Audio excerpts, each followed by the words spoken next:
Oh, tuna kan hmu mek hi mun thalveng company peng thang lei tan hiam thian kha nia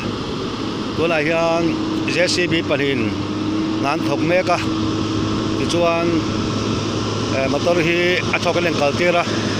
tuna tak pai hian cholan dang tleta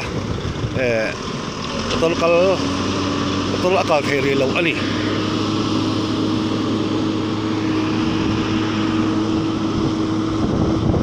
thì hắn kể cho nó làm ra coi rất main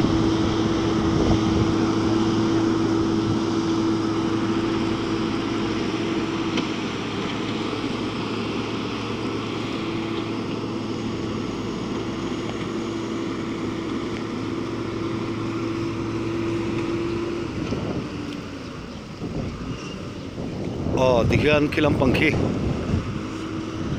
rồi anh quỳ làm chỗ này à hay tol là turu khóc mày ạ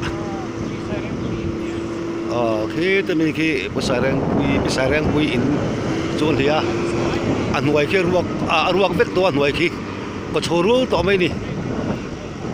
tôi là hiện company peng làm mông kalkong à cái nôm mẹ cả sầu khé là nia cái sòng parok tharuk chôn lại dar sòng pani lệ mình na ni tôi là hiện tôi khóc mấy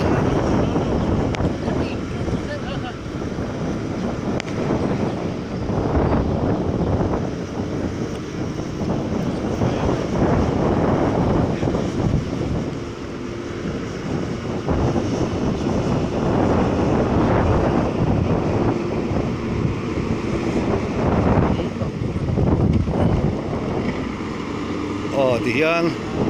tôi đang thiền mấy cái kalkong nọc vel JCB panin be mek ni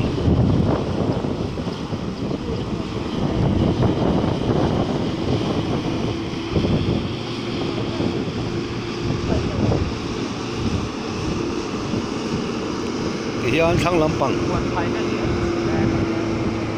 ko thang lampang le kong thang lampang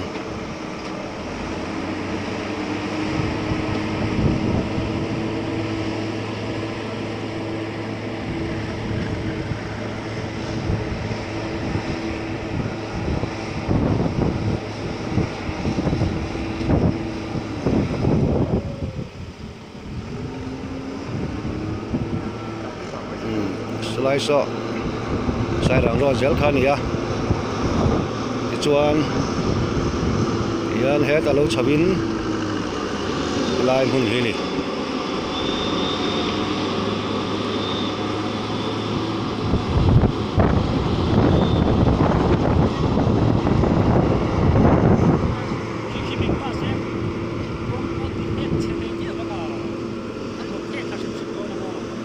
anh nói cái chỗ có trăng rúa to nì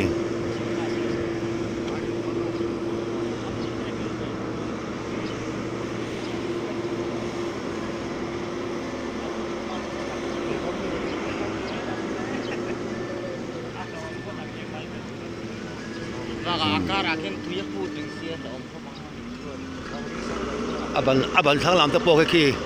anh khai tổ này khi khách thì xong khá anh thì tại sao tuần trung bất tán chuan in